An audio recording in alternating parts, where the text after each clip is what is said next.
Anne Manzi, vous êtes le cofondateur de l'organisation Utopia 56 qui vient en aide aux migrants. Le 23 novembre, place de la République, on va y revenir, des centaines de migrants et des organisations comme la vôtre avaient érigé en urgence un campement. Une semaine après l'évacuation de milliers de personnes en réalité d'un autre campement en Seine-Saint-Denis. Campement, place de la République, délogé, évidemment, on s'en souvient, avec brutalité par la police. Alors l'action était destinée à alerter les pouvoirs publics pour reloger ces personnes.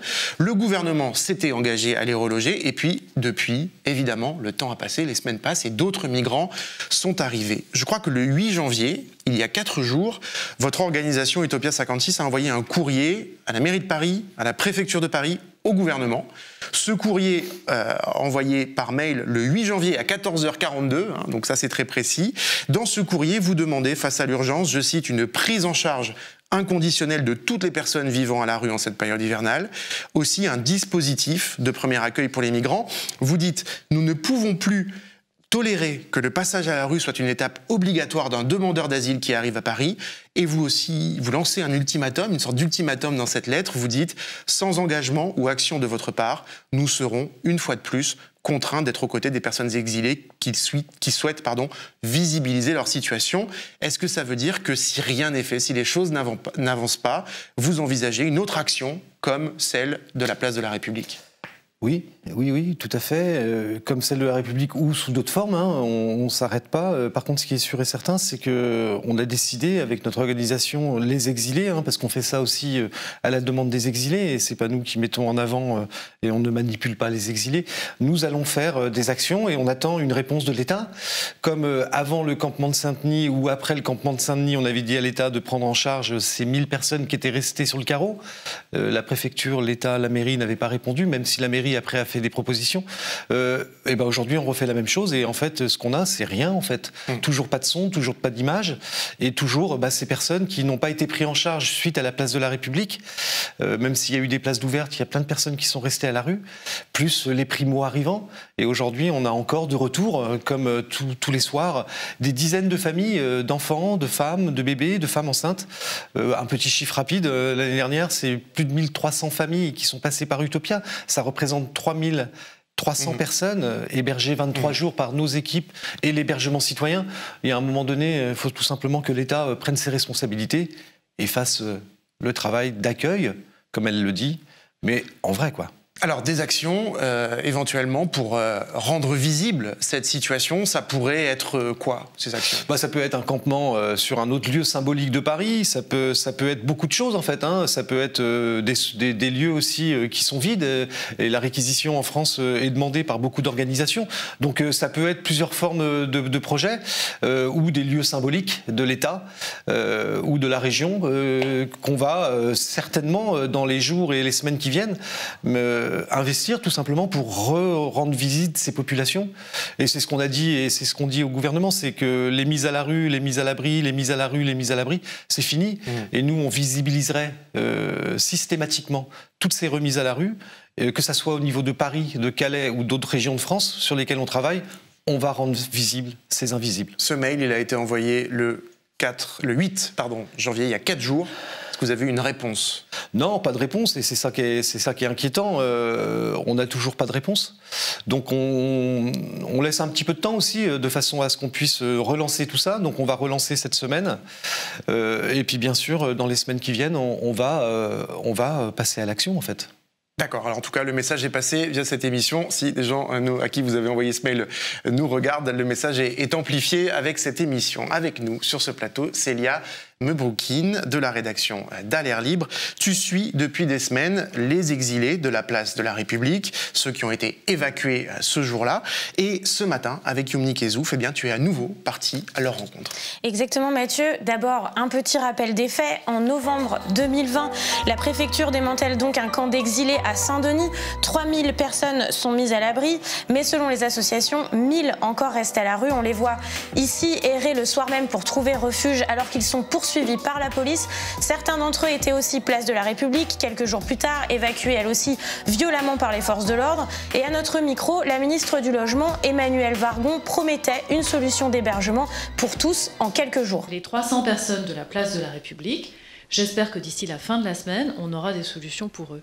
Et d'ailleurs, les autres, ils sont pas que 300. Et d'ailleurs, pour tous les autres. Alors, on avait déjà démontré dans un reportage que la promesse de la ministre n'avait pas été tenue.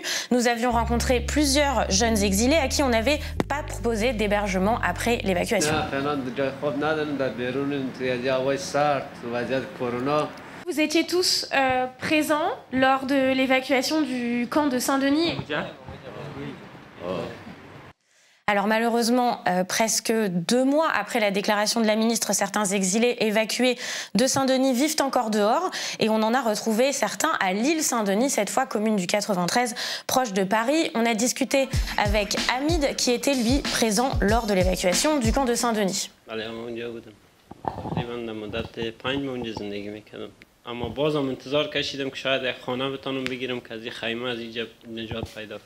انتظار کشیدیم خیلی اسپری در سر روی ما خورد پلیس نصف مردم آورد نصف باقی مانده را در سرک هم طلا کرد با گاز ما را دواند خودشان رفتن دیگه اصلا امیدم کامل از بین رفت دیگه باز مجبور خیمه بگیریم بریم یک جای زندگی کنیم. Est-ce que vous avez fait les démarches pour avoir un hébergement d'urgence après l'évacuation du camp? 3 جایی بود که میفتن امکان داره برتان خانه به رفتیم ثبت نام کردیم فقط میگفت انتظار باش. هر باری هم که میرفتم میگفت نامت اینجا است، میگفتم ما میزد، میگفت نه نامت اینجا نیست. Alors aujourd'hui, ce n'est pas le gouvernement qui vient en aide à ces personnes, mais des riverains. Le collectif Citoyens Solidaires du 93 a ouvert un lieu pour les héberger.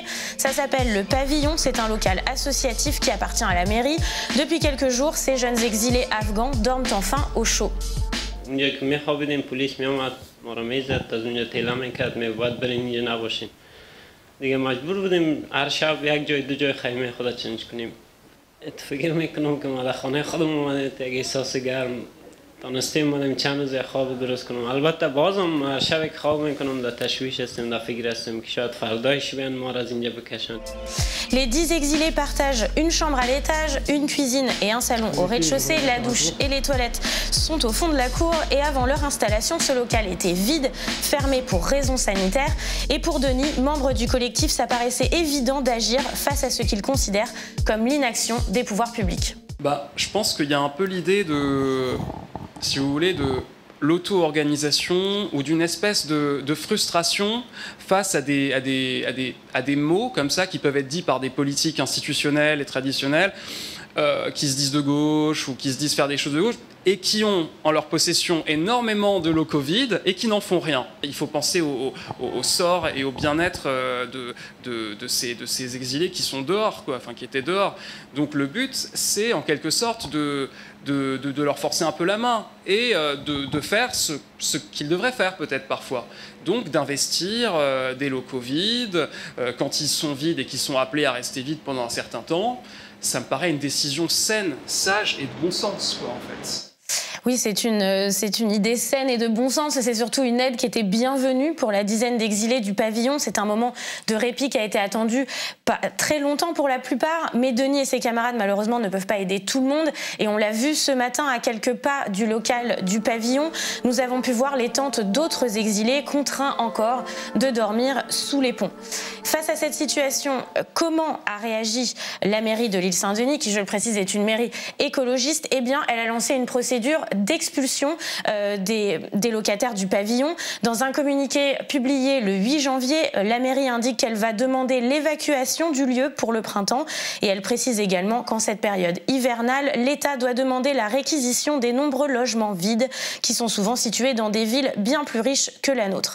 C'est une manière donc de renvoyer la patate chaude à d'autres. On a contacté la mairie de l'île Saint-Denis qui n'a pas donné suite à nos demandes. Et c'est intéressant, Célia, le communiqué que tu as montré de la mairie de l'île Saint-Denis est signé solidairement. Et ce maire, tu l'as dit, se définit sur Twitter comme un maire écologiste. Oui. Yann Manzi, une réaction. Ouais, c'est ça, c'est le ping-pong. En fait, tout le monde se renvoie la patate chaude, comme on dit, et c'est ce qu'on vit, nous, depuis des années, et depuis les 5 ans d'Utopia 56, et sur toutes les régions de France. Hein. C'est pas à moi, c'est à l'État, c'est pas aux élus.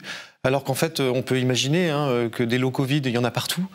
Je crois que c'est une politique et une volonté de non-accueil, en fait, et surtout de passer un message à toutes ces populations qui veulent venir. Regardez, on ne vous accueille plus. C'est un vrai projet politique, en fait, qui est derrière. Et c'est ça qu'on essaye aussi de démontrer et de dire, c'est que tout ça est bien organisé et voulu. On n'est pas envahi, loin de là. Et que cette volonté politique de laisser les gens à la rue, c'est une réelle volonté politique. Et c'est ça qui est dramatique. Se rendre compte de ça, ça fait peur. Et bien sûr... c'est des femmes, c'est des bébés, c'est des enfants. Et puis c'est aussi, demain, à cause du Covid, beaucoup de nos compatriotes qu'on croise aussi dans les rues. Donc est-ce que la rue en France, dans un pays riche comme ça, est-ce que c'est une alternative aujourd'hui pour les gens qui n'ont pas de solution ? Avec tous ces lieux qui existent, nous on dit tout simplement ça suffit, et les citoyens resteront engagés et resteront là pour être vigilants et informer le public. Juste une question quand même, c'est toujours la même en fait. Qu'est-ce qui précisément, là par exemple, quand vous discutez avec les uns et les autres concernant les exilés qu'on a vus dans le reportage de Célia, qu'est-ce qui bloque? Parce que tout le monde affiche des intentions, tout le monde dit on fait quelque chose, on débloque des places, on héberge, etc. Qu'est-ce qui bloque? Est-ce que c'est, comme vous dites, que personne ne veut rien faire en réalité, ou est-ce qu'il y a des obstacles administratifs, juridiques, de fait, qui font que c'est plus long? Non, il y a une réelle volonté de non-accueil en fait. C'est une politique de non-accueil qui est posée. Ça fait des années et des décennies qu'on dit qu'il manque des places dans les dispositifs d'accueil des exilés. Donc en fait, les dispositifs ne sont pas mis en place en fait. Et c'est pour faire passer un message. Il est très clair ce message. Regardez, pour tous ceux qui veulent venir, regardez, on n'accueille plus. Donc où on accueille comme ça. Ne venez pas. C'est le fameux appel d'air, une honte en fait. On imagine que si on accueille bien, ils vont venir en masse nous envahir, ce qui est totalement faux et fou. Et puis derrière, plus de points de fixation, donc plus de campement dans Paris, et on cherche les gens sous les ponts. Donc ça devient totalement inhumain en fait. Juste, il y a beaucoup d'élus... de gauche, de centre-gauche, écologistes, socialistes dans l'Île-de-France, notamment où vous parlez des réfugiés en question dans l'Île-de-France. Qu'est-ce qui, enfin voilà, comment vous regardez ce qu'ils font par rapport à ça? Est-ce que ils sont plus, enfin je sais pas. Je ferai pas de généralité, mais ce qu'on voit et ce qu'on constate nous sur le terrain depuis des années, en ayant travaillé au centre de premier accueil avec Anne Hidalgo à Paris, avec Damien Carême à Grande-Synthe, il y a un moment donné, les élus, ils peuvent faire ce qu'ils peuvent. Et après, derrière, il y a des élus, en fait, ils ont la volonté de faire croire qu'ils font et la réalité est tout autre, en fait. Donc, en fait, c'est toujours le même jeu, c'est pas à moi, c'est à l'État. Nous, ce qu'on dit, c'est qu'à un moment donné, pendant cette crise humanitaire et pendant cette crise de Covid, on dit tout simplement que les élus, ils ont des responsabilités et ils peuvent prendre des dispositions qu'aujourd'hui, ils ne prennent pas. Et c'est ça qui est assez alarmant, parce que à jouer au ping-pong, à dire non, c'est pas moi, c'est l'État, on peut imaginer que les élus ont leur part de responsabilité, qui peuvent faire des choses, et après, c'est des choix politiques, on peut mettre 50 millions dans la cathédrale pour la rénovation, et puis on met très peu d'argent pour les exilés. C'est des choix politiques, c'est encore de la politique, et bien sûr, nos politiques, les exilés, ça n'a pas forcément le vent en poupe, donc c'est évident que électoralement, c'est pas porteur d'en faire trop pour eux. Donc bien sûr, on voit bien que ce problème, c'est un problème politique. Et les politiques s'en servent. Alors, ce qui se passe à Paris, en région parisienne, ça se passe exactement pareil, en fait, dans d'autres endroits en France, en Europe d'ailleurs, mais enfin en France déjà, à Calais, à Grande-Synthe, où je crois vous intervenez aussi. Quelle est la situation actuellement? Est-ce que c'est les mêmes blocages que vous remarquez? Non, c'est pire. Paris, c'est très très violent et très compliqué, mais Calais et Grande-Synthe, c'est ni plus ni moins que le laboratoire sur la politique migratoire en France et tout ce qu'on peut faire d'inhumain. Pourquoi? Tout simplement qu'on teste des politiques de non-accueil là-bas qui sont vraiment extrêmement poussées sur le fait de laisser les gens à l'abandon dans le froid, sur les empêcher de manger, sur l'empêchement des associatifs de pouvoir les aider. Donc tout est mis en place pour harceler ces populations, les rendre fous en fait, quelque part. Et on a beaucoup d'alertes sur le côté psychologique de ces populations qui vivent à la rue pendant des mois avant de pouvoir avoir un hébergement. Donc la situation est assez alarmante. Et Calais et Grande-Synthe, c'est une horreur. Ils vivent dans la boue, saccagés tous les jours. Donc il y a eu plus de 1000 démantèlements à Calais. Donc ce qu'on a vu à Place de la République, ça se passe tous les jours à Calais. Et à Grande-Synthe, avec des femmes et des enfants. Et toujours ces politiques qui se renvoient la balle. Et ces élus qui disent c'est intolérable, mais par contre qui ne font pas grand-chose.